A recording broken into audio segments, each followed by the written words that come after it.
কংগ্রেস মমতাকে সমালোচনা করার জন্য দিল্লি নেতৃত্ব দরকার পড়ে না, যেন আমরা কাফি।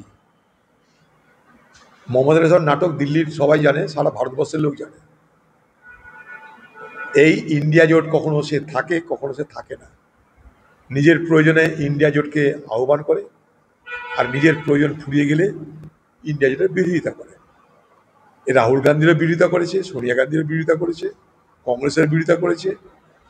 কখনো কংগ্রেস করতাম ভাবতে ওনার নাকি লজ্জা হয়, সে মন্তব্যও করেছে। হঠাৎ করে এখানকার ভারতবর্ষের অন্যান্য জায়গায় বাঙালিদের উপরে নির্যাতন করার নামে উনি নতুন করে রাজনীতি খেলা শুরু করেছেন। একবারও কেন সেই সমস্ত পরিযায়ী শ্রমিকদের, সেই সমস্ত রাজ্যে যেখান থেকে তাড়ানো হয়েছে বা যারা পালিয়ে এসছে, সেখানে নিয়ে যাওয়ার পুনর্বাসনের কেন তিনি দাবি করছেন না? কারণ ভারতবর্ষ একটা রাজ্য যেখানে যে কোনো প্রান্তের মানুষ যে কোনো প্রান্তে গিয়ে বসবাস করতে পারে। তো তিনি কেন সেই সমস্ত রাজ্যের মুখ্যমন্ত্রীর সাথে কথা বলে তাদেরকে পুনরায় ফেরত কেন পাঠাচ্ছেন না?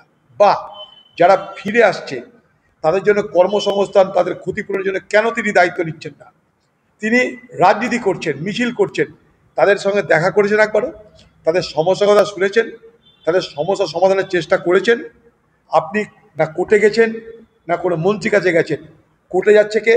সেই সমস্ত পরিবার, তাদের পরিবারের লোকেরা, যারা তাদের পরিবারের যারা রোজগার করা ব্যক্তি, তারা যেহেতু বাইরে আছে, তাদের নিরাপত্তার জন্য তারা উদ্বিগ্ন তারা কোর্টে যাচ্ছে। সেই কোর্টের রায়ে তাদেরকে সেখান থেকে ছাড়া হচ্ছে। এখানে আপনার ভূমিকাটা কোথায়? আপনি মাঝখান থেকে সেটা নিয়ে রাজনীতি করতে নেমে গেলেন। বাঙালি করে আপনি ভড়ংবাজি করতে লেগে গেলেন। এই পশ্চিমবঙ্গে লক্ষ লক্ষ বাঙালির সারদা চিটফান্ডের টাকা লুট হয়েছে, আপনি জানেন না?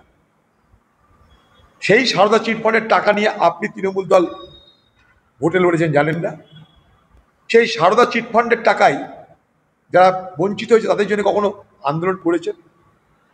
আপনি আন্দোলন করেন সেই সারদা চিটফান্ডের তদন্ত যারা রুখে দিল তাদের জন্য কলকাতায় আপনি আন্দোলন করেন। আপনি বাঙালি? বাঙালি ঢোলবাজি এখন এ বাংলার রাজনীতিকে গরম করতে চাইছেন। এই যে 32,000 শিক্ষক শিক্ষিকা যাদের চাকরি চলে গেল, তারা বাঙালি নয়? এই যে কসবার মেয়েটা যে ধর্ষিতা হলো, সে বাঙালি নয়? আরজি করার মেয়েটা, সে বাঙালি নয়? তার বিচারের জন্য একটা আন্দোলন করেছেন, প্রথমে ভড়ংবাজি করেছিলেন। আজকে পরিযায়ী শ্রমিকদের নিয়ে আপনার মাথা ব্যথা, তার আপনার ভড়ংবাজির কারণ একটাই, সামনে নির্বাচন। তাই নির্বাচনের বাজারে কোনো বিষয়ে আপনি মুখ খুলতে পারছেন না। সারা বাংলায় সর্বত্র ব্যর্থ আপনি। তাই খড়কুটোর মতন আপনি পরিযায়ী শ্রমিকদের বিষয়টাকে ধরে আপনি নিজের অস্তিত্ব প্রমাণের চেষ্টা করছেন। আপনি নিজে বলেছিলেন কোভিডের সময় যে প্রত্যেকটা পরিযায়ী শ্রমিককে আপনি 2 লক্ষ টাকা করে অনুদান দেবেন, তাদের কাজের ব্যবস্থা করবেন। সেদিন যদি দিতেন আপনি সেই টাকাটা, তাহলে আজকে তারা বাইরে যেত না, আর বাইরে গিয়ে অত্যাচারের শিকার হতো না। আপনি এখনো বলুন পরিযায়ী শ্রমিকদেরকে, যারা পরিযায়ী শ্রমিক, যারা অত্যাচারিত, যারা থাকতে পারছে না, তাদের পালিয়ে আসতে হচ্ছে, তাদেরকে পশ্চিমবঙ্গ সরকার দেখবে, তাদের আর্থিক ক্ষতিপূরণ দেবে, তাদের কাজের ব্যবস্থা করবে।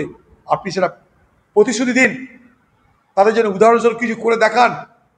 ভড়ংবাজি করে, মিছিল মিটিং করে, ভোটের বাজার গরম করে আপনি বিভাজনের রাজনীতি করছেন মমতা ব্যানার্জি, এটা আমরা সবাই বুঝতে পারছি।